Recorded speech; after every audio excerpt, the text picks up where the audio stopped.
Welcome back to the Marine Corps Movie Minute, where we discuss the movies of the Marine Corps 1 minute at a time. I am Brian. I'm Jack. And hi, I'm Eric. I'm from Escape from New York Minute and Flash Gordon Minute. Welcome aboard, man. Thanks, Eric. Thanks for coming on. Yeah, both Certainly. of those are cool movies, man. Yeah, Snake Plissken would fit in pretty well, I think, in some parts of this movie. Yeah, so I gotta ask, are you gonna do Escape from L.A.? Absolutely not. Yeah. Oh, that movie is a Oh boy, my co-host and I, before we even started recording, we agreed we are not doing Escape from LA. no. Oh, it was just Horrible. Yeah, John Carpenter's made so many good movies, and he's got the occasional bag of shit. Yeah. The soundtrack was good though. Oh, love the music, sure. It's like a lot of those 90s Carpenters films were just, he lost whatever magic he had in the 80s. Yeah. Well, so there was Vampires I thought was pretty good. And we discussed that at one point. Yeah, that's true.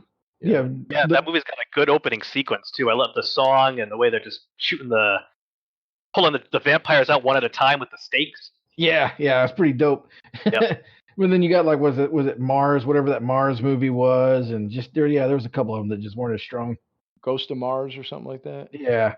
Yeah. If he needed to make another movie, he needed to make another like a sequel or something, a proper either prequel or sequel to The Thing. That would have been pretty sick. Better than the prequel we got. Yeah, no kidding, right? Well, it's also good that Eric's here because, in a roundabout way, his other podcast is related to this as well. Because Sam Jones, I almost said Sam Elliott. Sam Jones, he himself was a Marine in real life. So yes, he was. That's right. It's implied in our mandate to have guests related to the Marine Corps in any capacity. Yeah, absolutely. Yeah, that's about as close as I will ever be to be related to the Marine Corps. That's for sure. Well, it's like 7 degrees of separation. Yeah. 6 degrees of Kevin Bacon, 3 degrees of Marine Corps. Yeah, one look at me and you will know. Oh, he never was in the Marines. No. I get that a lot myself. My cousin's in really good shape, and we'll be out together and stuff like that, and it'll be like, you were in the Marines. Like, I'm looking a little puffy in some areas, and so I'll ask my cousin, you were the Marine? No, he was. And they look at me, and I'm like, hi. This is what veterans really look like. Yeah, we did enough training when we were in. We don't have to do it anymore. We earned our ticket. I haven't ran in 20 years. All right, let's get into the minute. So we're doing minute 54. Minute 54 begins with Gunny asserting his dominance, and it ends with Lieutenant Ring joining the men for a nice exercise. He figures he'll lead them through an exercise. Yeah. So let's get into the minute. This literally picks up from the last minute where Swede was gonna, give Gunny his comeuppance that the recon platoon thinks he earned. Yeah. With all their shenanigans, his shenanigans towards them. Gunny had other plans, and he, right away we see him getting him in an arm bar, and he takes a Swede down pretty easy, actually. Yeah, it seems like the Swede kind of had not really so much a glass jaw, but I think it was more fight than he was anticipating. Oh yeah, I'm pretty sure that, we speculated before that he probably did this to his previous platoon sergeant, the one that went road. Yeah.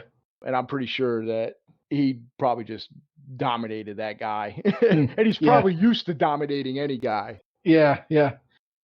Well, let's go back and talk about the whole fight. We talked about it a lot last minute with Swede himself when we had Pete Koch on. But let's go ahead and restart, the fight scene itself, because it's so iconic, as we talked about with him. Yeah. Like, this is the scene people remember of this movie, even if they don't remember the movie as a whole. Yeah. Well, first off, one of the things I want to hit about last minute that we didn't really get into was right before Swede came out, Stitch Jones, I think he obviously had a cigar, which I think was a play on Clint Eastwood and his cigar smoking and all that. Mm-hmm. He's got the cigar, and he tells Clint Eastwood, or Gunny, that he's been voted out of office, baby. Yeah. And what I found funny about that line in particular, and I wonder if it was put in there kind of last minute, was Clint Eastwood in April. This was filmed in like the summer of '86, and Clint Eastwood had been elected mayor of Carmel by the Sea in April of '86. So he'd only just been mayor. So he was mayor at the time of filming this. So I wonder that's just a little bit of business that they either ad libbed or added in at the last minute because of real life circumstances. Yeah. Yeah, it's kind of it must be kind of weird. I mean, I guess if you're in California, seeing like officials, like city officials or state officials, pictures on the wall, like the honorable whoever. You've got Clint Eastwood, Arnold Schwarzenegger. Now you got Donald Trump. Like you got all these actors on walls. Sonny Bono also. Yeah, Oh, right, Sonny yeah. Bono, that's right. Yeah, but you got all these like high-profile celebrities as running city government. Just Well, or Al Franken. Yeah, there's I forgot about Sonny Bono. yeah. Who else? Actually, who else? There's been other celebrities. Ronald Reagan. Well, right, yeah, and that's perfect for this time frame because Yeah, he's in office. He's president. when this movie takes place, and also when they filmed it too. So these guys are pretty high and mighty, as we talked about, because they know they got an ace up their sleeve in the form of Pete Koch. Yeah, yeah, yeah. It was pretty interesting having him on last minute, having kind of break down the fight and talk about like all the stuff that may or may not have ever happened had Mario had some input. So we had Swede on, and I'm following the Swede. Oh yeah, Yeah, Wow. Yeah, that no was. pressure. Holy shit. What do you got to bring to the table as far as the behind? Yeah. I could probably like hold on to his leg as he walked around. Yeah, we joked. I'm like, oh, he's sizable. Yeah. Well, he was explaining to us about how they filmed this scene. We're kind of rehashing it, but initially when he came around the corner, he was just in frame. Camera was right at his chest. Mm. Of course, he's an impressive guy. Well, actually, yeah. So a couple things. So he's, it was just at his chest. Before I go there, something more related to minute 54, because as the minute ends on 53, their fight starts, and then the fight ends, and the minute we're doing today, and it's a pretty quick minute, as we noted. But Pete Koch had mentioned that Mario Van Peebles had gone up to him and then brought him to Gunny, now Clint Eastwood, who probably was the Gunny of the set, being the director, producer, and star. They presented an idea of having a longer fight, and they said, Clint Eastwood took that into consideration, but said, no, we're going to do it as is. Now, come the day of filming, they're doing the blocking. He says they got the cam. Now we'll get to where I was going with this. Is they had his the camera right on his chest, and Mario stood up, kind of, hey, Clint, can I make a suggestion? He goes, okay, what? He goes, why don't you bring the camera low? That way it kind of pans up, and that's why we get that scene from last minute where Swede walks in, but then all of a sudden He started his feet. Yeah, so it starts his feet. He looks like Frankenstein or Yeah. like King Kong. He's huge. Yeah, build scale. Yeah, and like the shorts don't even fit right. I mean, it's, Yeah. Oh, yeah. Well, and that's why I said he's sizable. And we were talking about the fact that Clint Eastwood is like 6'4", so he's not a small man himself. And Pete Koch is 6'7", 6'7.5", I think he said.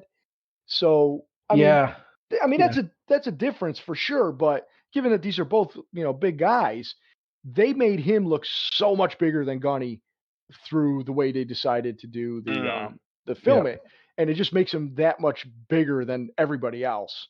Yeah. And he credited Mario Van Peebles, who himself is a talented director, for coming up with that idea, making a suggestion, and Clint Eastwood being receptive enough to go, yeah, let's do it. Yeah, because it would have been a completely different thing if this big dude walks in. You don't really see the whole thing. It's not nearly as impressive as starting, and you just get an idea. Just like, no, man, he didn't skip leg day. He didn't skip ankle day. He didn't skip toe day. All of this man is giant. Yeah. Well, yeah. I mean, hearing you say that he's only 3 inches taller than Clint Eastwood, I not knowing that ahead of time, movie. That's surprising to hear that that's the case, because he comes across through the magic of filmmaking as much bigger than that. Oh yeah. like I was saying, like they make Clint Eastwood look like I went up to Swede. Like that's what kind of like I'm 5'10", 5'11" at best. I'm like if I'm wearing boots, it makes it look like David and Goliath almost. But Clint Eastwood's a big guy himself, he's not in bad shape for a 54-year-old. I think he was. Yeah, I think that's what he said. Yeah, 56. Yeah, something like that. Mid-50s.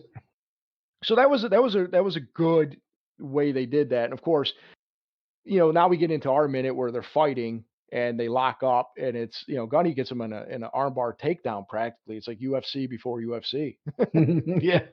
When we were in basic and MCT, they tried to teach us some of this stuff, but Perry doing any of that stuff? Do you remember? Oh yeah. Oh, absolutely. I do remember. I loved it. It was a lot of fun. I remember in MCT they were demonstrating some of this, and they took one guy that was kind of being. I think they liked him, but they knew he was kind of a pain in the ass. So they pulled him out. What boot marine is not. Right. And they were doing all the demonstrations on him. And of course, just wearing him the fuck out. Yeah. Yeah. They did a 2-person takedown of this guy who, they were demonstrating to us how to take down like a sentry, somebody on patrol. And it was a 2-person takedown. And the dude knew it was coming too, but he had to walk, he's sitting there walking with his rifle, and they just bum rush him and put his head right around. And it was like, I mean, obviously they didn't hurt him. If it was real life, they would have, Oh yeah, they would have been over. He would have been Dunskies. But he knew why they chose him for all the demonstrations. Yeah. Yeah, we like you, so we're gonna fuck with you relentlessly. Well. Yeah, so as I stated, about at the beginning of the minute, Gunny asserting his dominance, he gets Swede in that armbar and takes him down. And I love, I think we all were kind of joking about this when we were watching a minute before recording, and how Profile's like, Swede! Yeah, he's squeaking. He's like, oh no! I don't think any of them thought this was going to happen. Yeah.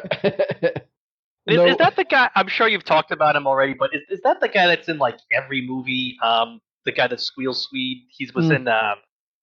Of course, now off the top of my head, I can't think of anything. Those old John Cusack summer movies. Yeah, right. He always plays a weird guy in lots of movies, right? That's him. Okay, yeah. Yeah, he was in One Crazy Summer. Yes, that's what I'm thinking of. Yep. We joked about this, previously, because he's in one of my favorite scenes, which he's just kind of ancillary there, but he plays Bobcat Goldthwait's twin brother in that. Right. And Bobcat's talking a story about a little fat kid who had a twin brother. and are you that fat kid? No. No, fuck him. I used to poke fun at him. Yeah, I used to beat him up and say, "Why are you so fat?" I mean, and I watched that scene after we talked about it, and I just was rolling because that's a great one. Yeah, and he was in this movie. I don't know if you would remember this, Eric. I did, and I actually watched it on Amazon Prime. It was called High School USA. Oh.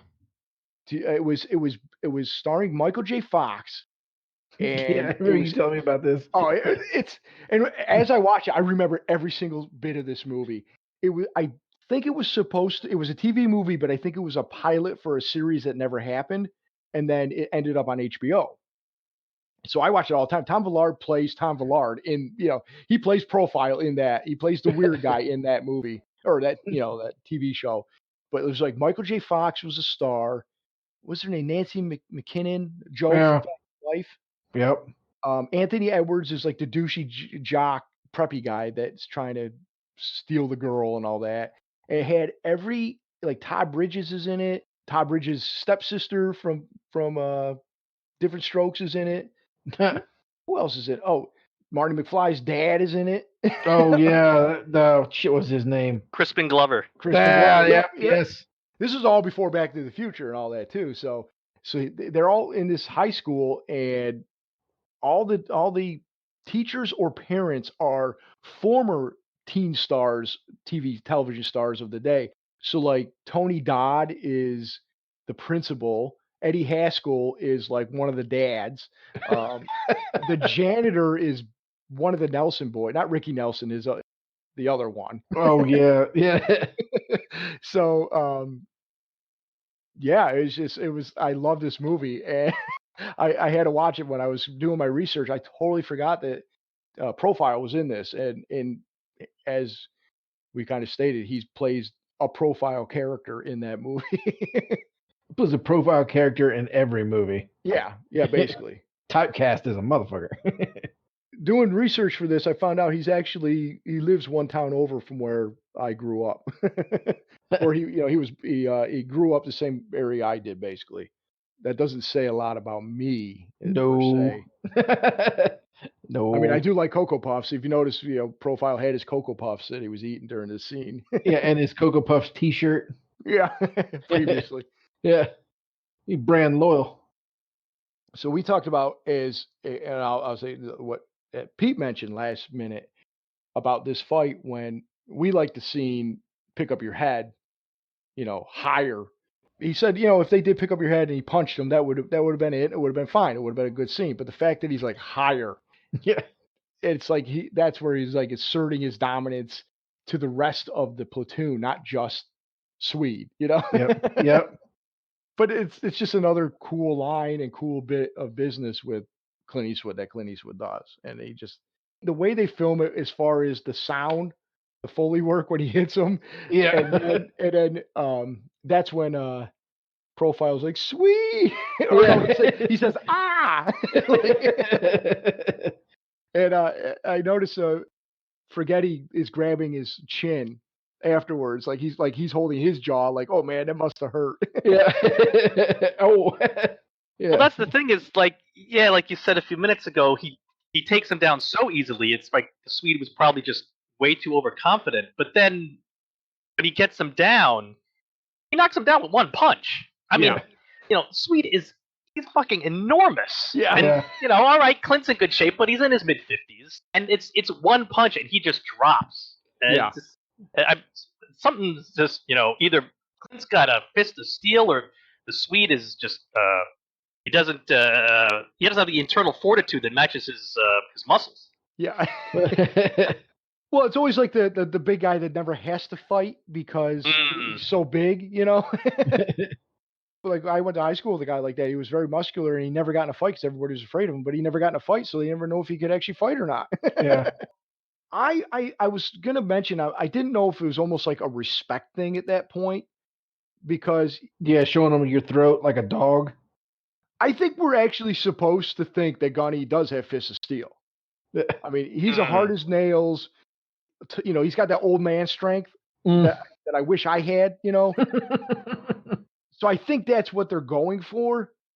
Just one punch really could take him down.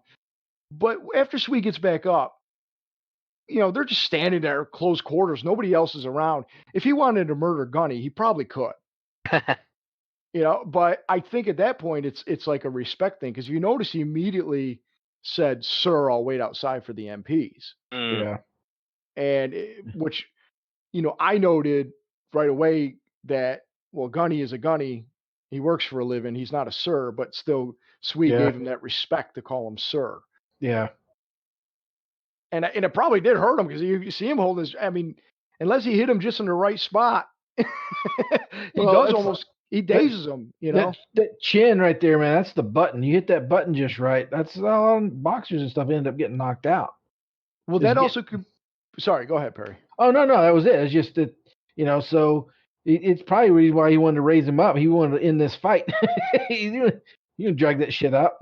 That's what I was going for. I wonder why the Swede thinks he's being asked to raise his chin up. Does he know? I mean, is the Swede aware enough to know he's going to punch me and I'm going to let him, or does he just clueless about why he's asking to put his chin up? Probably both. He's like, I'm just going to do what this man says. He's got my arm. He has my soul in his hands right now. I'm not going to fight it. I done lost this fight. I don't think he knew he was going to get hit. I think it almost looked like a defiant type thing because he's totally got control of his arm at this point. Gunny could probably break his arm if he wanted. Yeah. So when he tells him to pick his head up higher, I kind of he kind of like stiffens up, and I know he's probably in pain and he's just trying to kind of deal with it. But I feel like he's trying to be like, yeah, okay, I'm doing what you want, but like defiant. And then boom, he just hits him. So I do think it caught him off guard. Yeah. I mean, because my take on it is that when you see he's got his arm, when Gunny has his arm and he's torquing down on it, there's a look of panic in Swede's face, and when he says higher, he's grunting his teeth and he raises his cheek up a little or his chin up a little bit. When he's laying there and he gets up, he looks pissed, and then when he finally gets stood up, I think he kind of resigns himself to the fact that no matter what happens, he's just used to whatever the status quo is. He's just going to go spend another weekend in the brig. And the Gunny saying, "No, you're not going to do that." It's I don't know. Maybe it's a lifeline. Maybe like the Swede actually just wanted to be a Marine. Maybe he just need to be led by the right guy. Yeah, it's almost like nobody's ever treated him the way Gunny is treating him. Yeah. People have maybe because he's the biggest guy. Yeah. Maybe he's always been kind of singled out, and now here's someone's like, "Yeah, I know you just tried to kick my ass and humiliate me, but I'm not sending you back to the brig. I see what's going on here. Come join us. Come join us. I'm not going to hold it against you." He's never been treated that well before. Well, plus too, man, it's hard to let somebody be in charge of you. So you've got all these, and I know Billy and I have heard this. I would have joined the Marines, but I just don't like being told what to do, because I just punch somebody. Right. Shut up, asshole. But yeah, but I think Swede is probably one of those characters where he was big enough, and who knows what the background of the character is. I mean, he's supposed to be a foil that. It's supposed to. He's a plot device, right? I mean, realistically, he's a plot device. He's the thing that kind of starts to turn a lot of other stuff around character-wise. Where the squad starts to fear Gunny more and understand and all that shit. But fuck, I forgot where I was going on my little ramble. It's my soapbox, man. It's a long fall back to the ground. Shit, I forgot. Well, you're right though about this. We talked about it, I think last minute, but we've talked about it just ourselves about how these little turning points of where Gunny is starting to earn the respect of the platoon slowly but surely. Just with when Profile fell out and he said, "Don't give the prick the satisfaction." Right. That was one of them. The fact that when they do the training with the Miles gear, and they said we're not gonna do what this is jumping ahead a little bit. We're not gonna do what Major Powers wants us to do. That's another one. Yeah. This bit right here, I think, is a big part, and we talked about that too with Pete Koch, because first off, he was saying about this is. Didn't we kind of speculate to say kind of end of Act 1, beginning of Act 2, or? Yeah. He was saying that most films are usually 3 acts, and this is like halfway between Act 1 and 2. Yeah, or even or 2 and 3. It's. But so anyway, I remember now. My point is that the Swede, I wanted somebody to be that he could respect, be in charge, and I think maybe he's taken aback by the fact that this guy whooped his ass and still wants him around. And I can't remember if this was a discussion that we had with Pete ourselves, or if it was from an interview I'd seen with him, like a video I'd seen of him previously, where he was explaining like his idea behind this. And of course, it was probably in the script as well, is when he got up and he's like, "Sir," like when he says negative, Johansson, you're gonna be Marine right now. Right. His reaction is confusion. Yep. And he said it was kind of like when he gets up, he's defeated. Like you said, he resigns himself to go back to the status quo. I'm going back to the brig. But when he tells him to fall out, he kind of gives him that confused look, and he's like, and then of course, Pete Koch had kind of, I'm butchering what he probably said, and it was that to him, to Swede, the character, that was the first time anybody ever gave him a real shot, and he was kind of confused, but kind of like, oh, all right, okay, yeah, sure. This is the way it's going to be, and so he probably is used to kind of getting his way. But so we joked last minute, and we were teasing Pete about this a little bit. In these Quonset huts, there's a door in the front and there's a door in the back. Right? We tried to ask that question. He wouldn't give us the answer we thought we were looking for. I know you're going with this.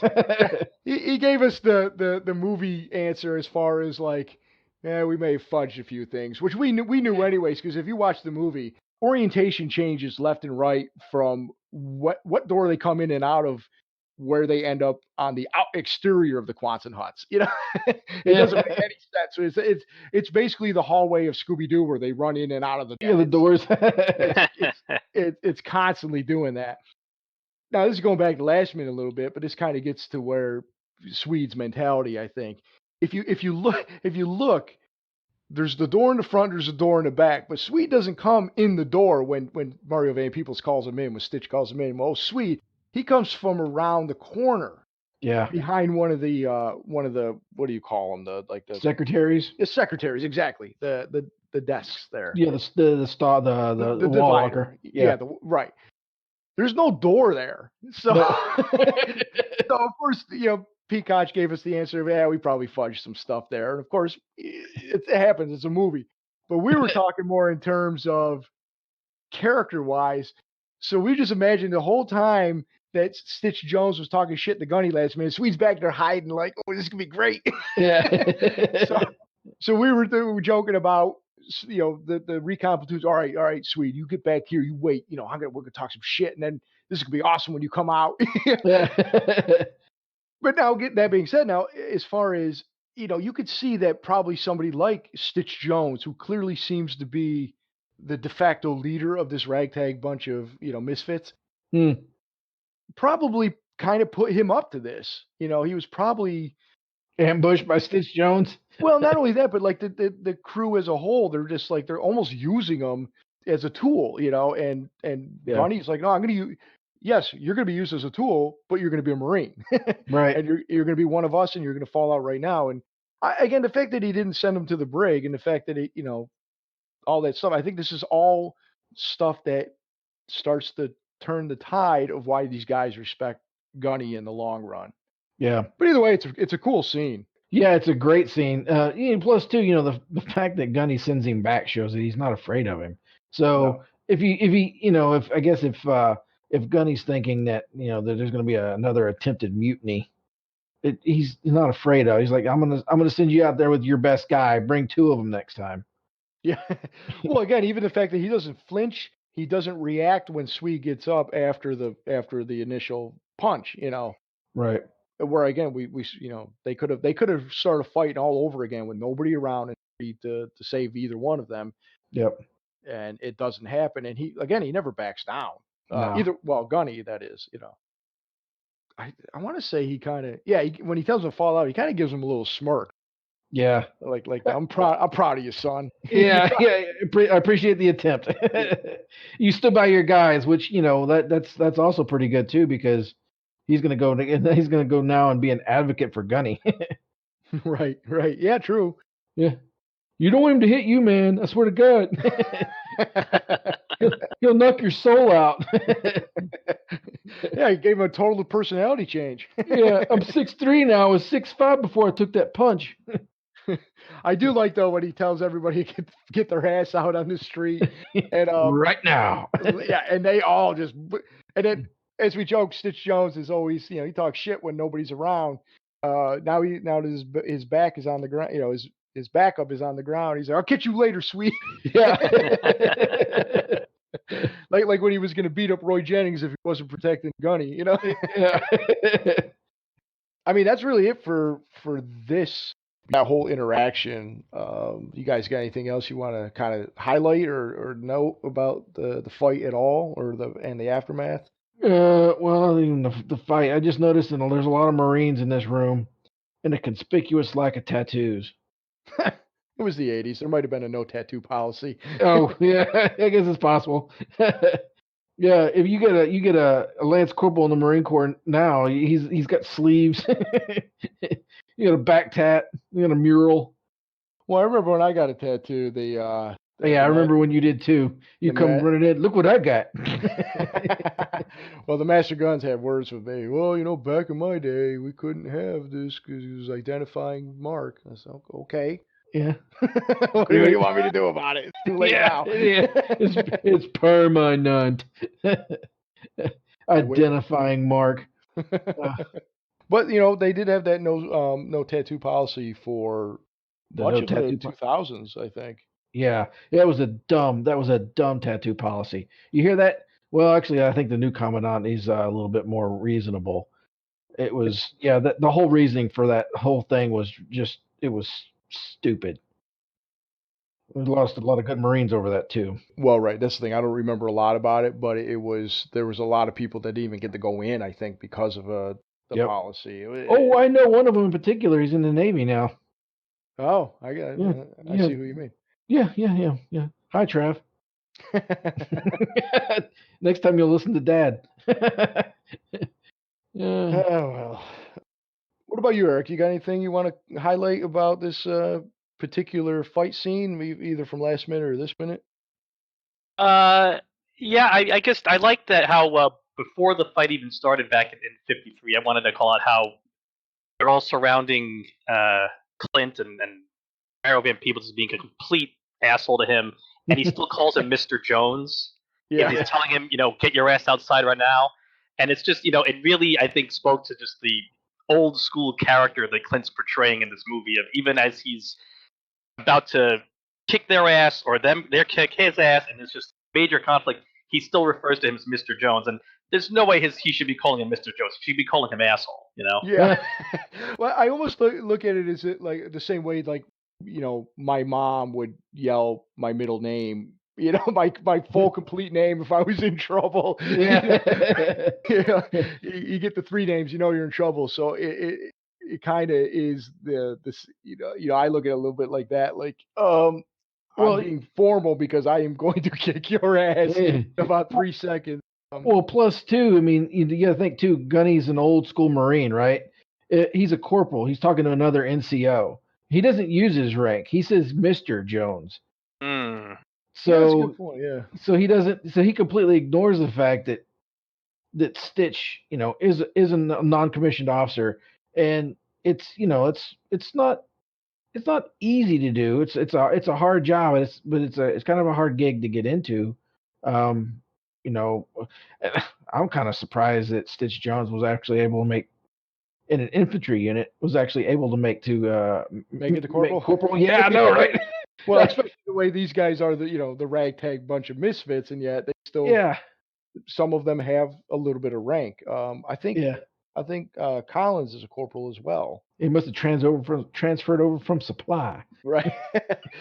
Now I did. Shit was I going to say? Oh, so I watched this movie a million times. And when I was younger, I used to always I could never figure out why it seemed like Clint Eastwood was singling out Stitch Jones.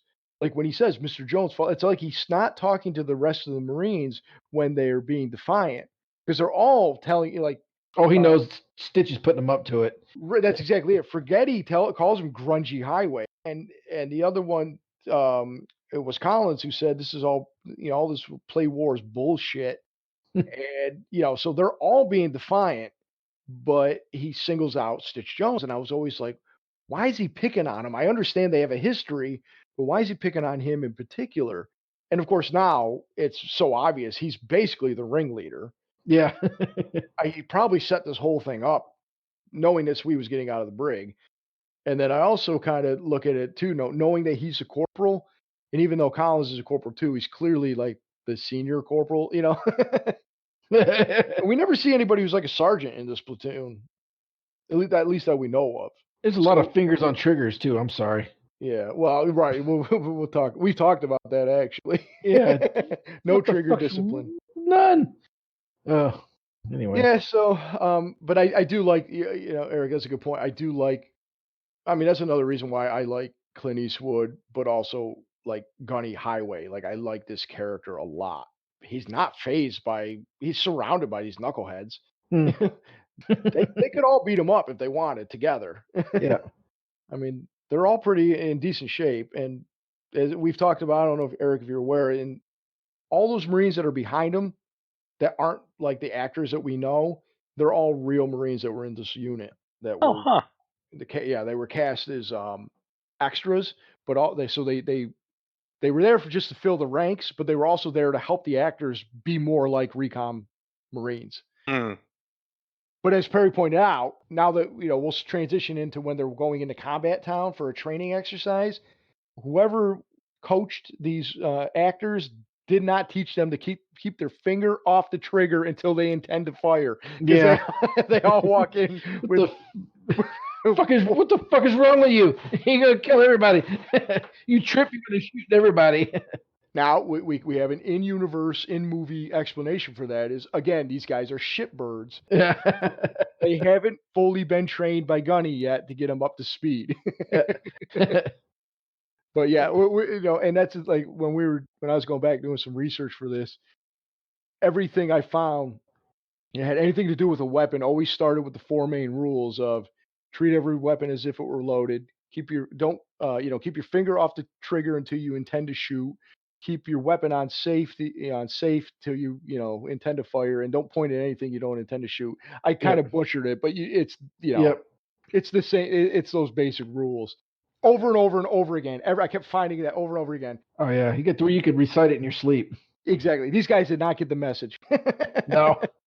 They go into Combat Town and Lieutenant Ring, oh, hey, man, I figured I'd join you on this exercise.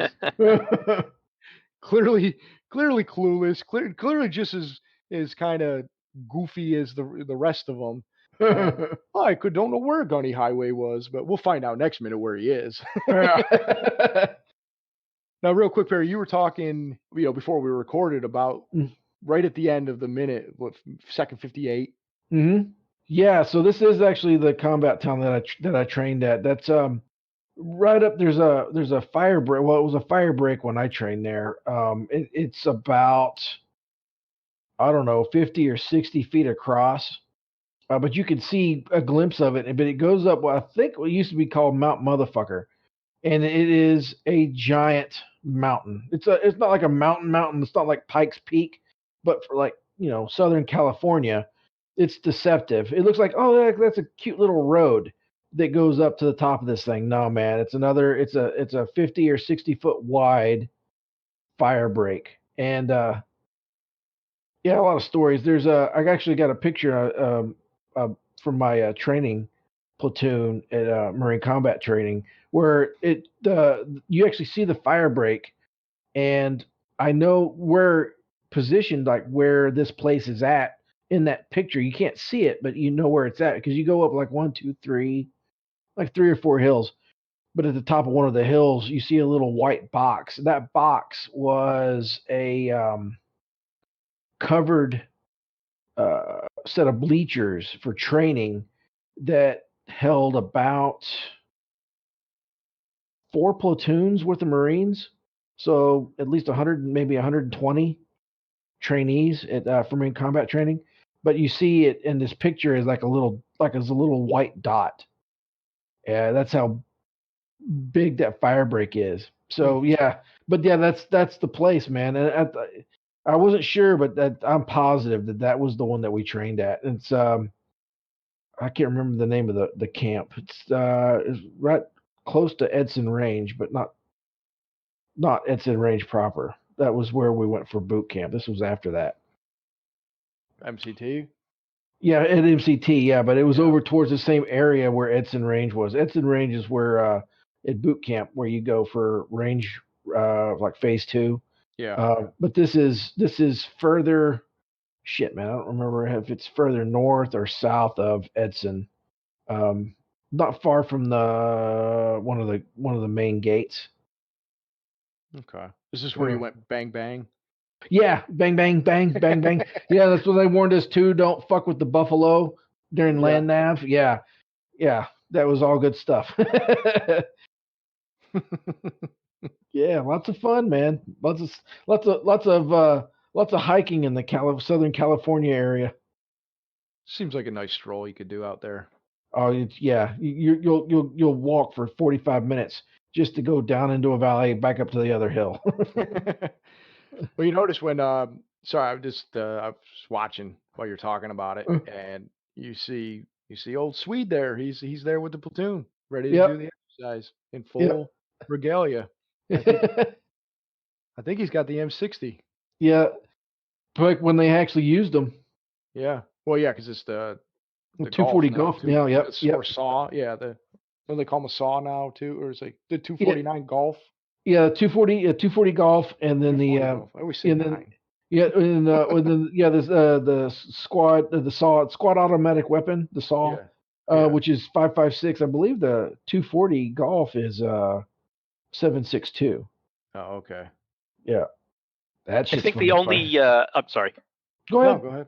I think the only thing keeping them having Swede carry one like a real gigantic oversized gun like they carry in Predator or something is the fact that this movie was based on a true story. Yeah. If it was some fictional movie, he'd be, one of those giant Schwarzenegger Predator guns. Yeah. Well, it's Give him a funny howitzer and just leave. Right? Yeah. Well, they ain't got time to bleed, Yeah. Well, it's actually funny you mentioned that. There is, we were talking about this previously. I forget when, because we've kind of went out of order a little bit due to circumstances. Mm. There is a scene later where you see Corporal Collins, Rodney Hill. He's carrying the M16 with the what is it, the M2 or 8? What did they call it underneath the rocket launcher? That was at the 209. Yeah, the M209 underneath. So it's got the grenade launcher underneath the M16. This was the first movie where they built that. It wasn't a functional real one. They built a replica basically, and it was able to shoot like flares or whatever to make it look real. But it was built for this movie, and then it was used in Predator. It was they built it, and then it got distributed to some Hollywood firearm company, and then they started renting them out to production companies, and Predator was like the next one. Yeah, which is that's pretty dope. So yeah, this doesn't tie into Predator. Yeah, so it's all coming together. Yeah. Do you guys have anything else specifically about either minute? Do you want to talk about? Nah, not really. Nope. All right, Eric, well, since we only got you for today, what are your what's your I should have asked you up front. What's your history with the movie? I know we kind of talked. You said you were a fan.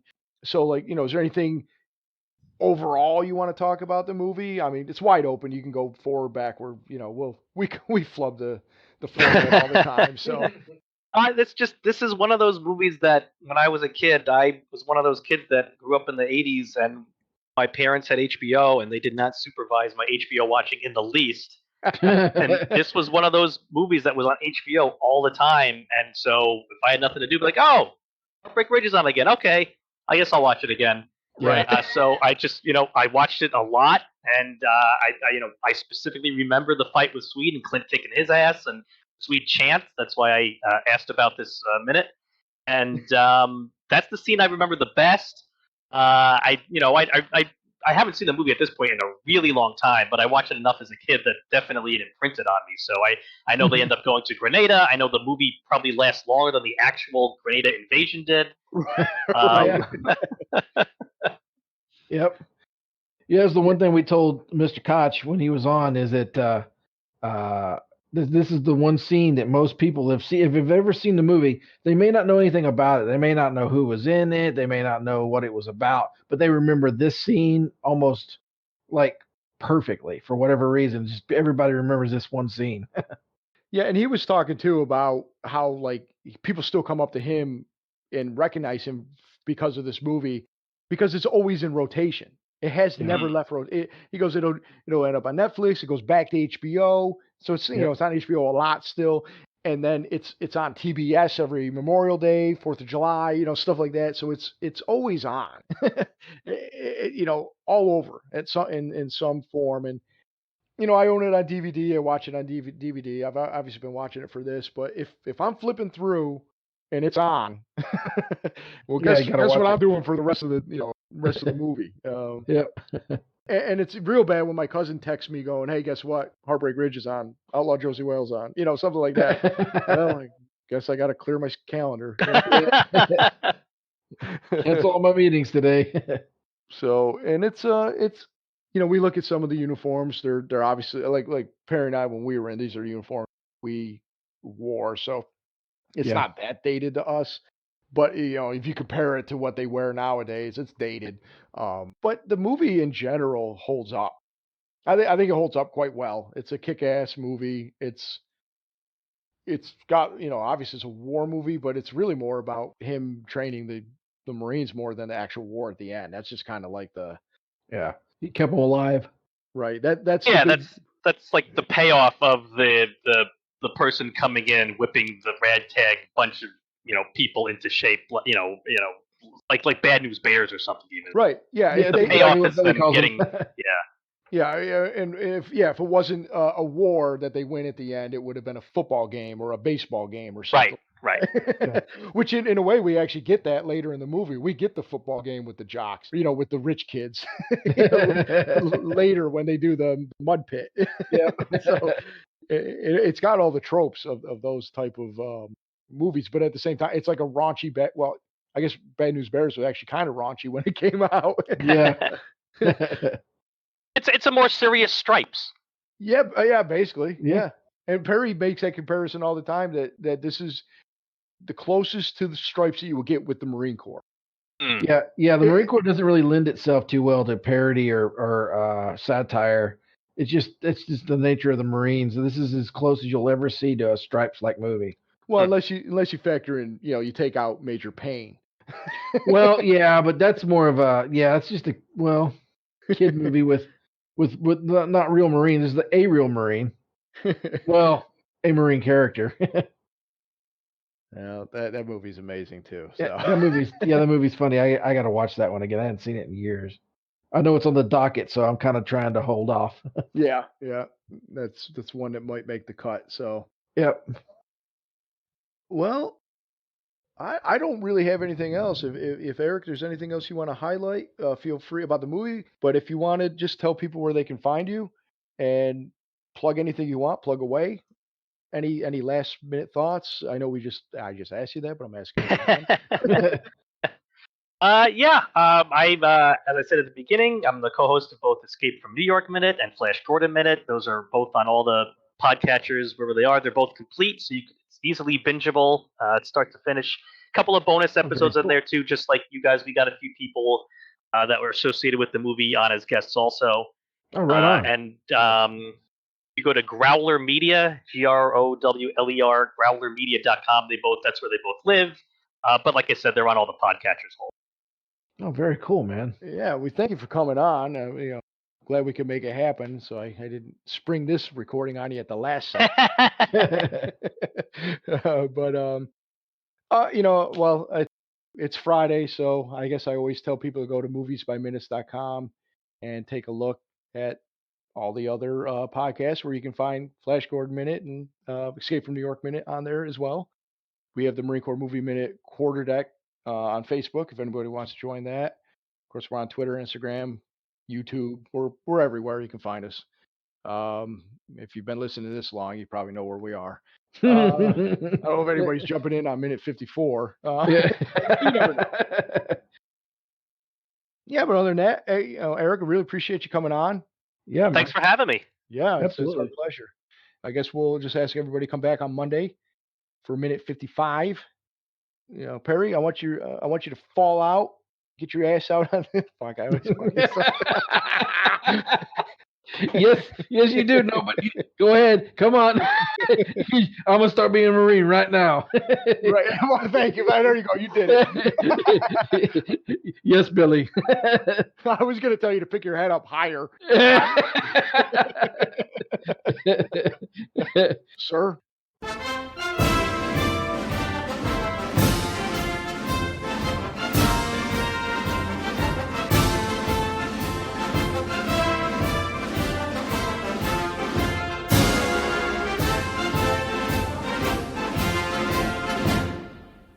This cocksucker before fucking Pete Koch got on, he goes, "That's all right, because you and him both pretended to be Marines," and I laughed for 5 minutes. I was like, "Oh, I motherfucked him."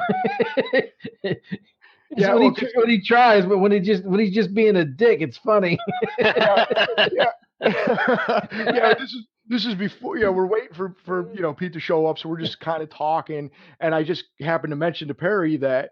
I said, well, he knew that Pete Koch was in the NFL, and he knew that he was drafted in the first round. Oh, yeah, and we both played, defensive end. Yeah, that right. was our position. Right. So I happened to mention that he played defensive end, and Perry goes, "Oh, I didn't realize that." He goes, "That's what I played in high school, or whatever. That was my position." I was like, "Hey, that's great. You guys got a lot in common. You both were defensive ends, played football, and you both pretended to be Marines." And after I think I caught it. He laughed and laughed. Billy. That's what he calls me. But we were laughing, and for the life of me, I couldn't work it in. No. I kept waiting. I'm like, "Oh, Pete's being too serious. I can't actually. I can't." He's witty bitch. Witty when we're not recording. Yeah, no.